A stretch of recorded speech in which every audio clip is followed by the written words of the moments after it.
PBB Gen 11 big winner na si Sophia Smith. Gustong makatrabaho ang kapamilya actor and singer na si Kylie Chari.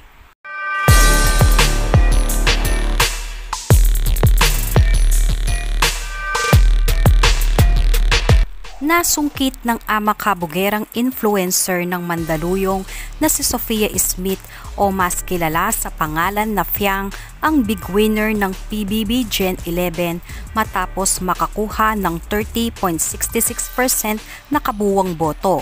Si Fiang ang latest addition sa PBB row of big winners na nakoronahan noong Sabado. Sa naging panayam nila sa bagong big winner, inamin ni Fiang na number 1 niyang gustong makatrabaho sa showbiz ang aktor at singer na si Kylie Chari. Pag-amin ng influencer na si Fiang na long-time crush niya ang umano si Kylie Chari at hanggang ngayon ay crush niya pa rin ang aktor. Claim na natin, mga gusto mo ka-work. Oh my God! Number 1, Kylie Chari! Yeah, it's my crush! Really? Hindi, like, siya talaga yung like first crush ko talaga sa industry ko. Like, sa The Voice pa lang yan. Damn, this man.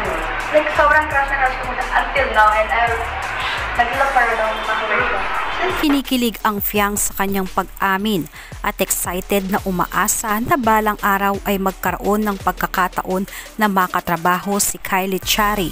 Excited din sa kanyang magiging career sa showbiz. Kinakiligan din ng mga fans ni Fiang ang tandem nila ng kanyang housemate na si JM Ibarra o ang JM Fiang.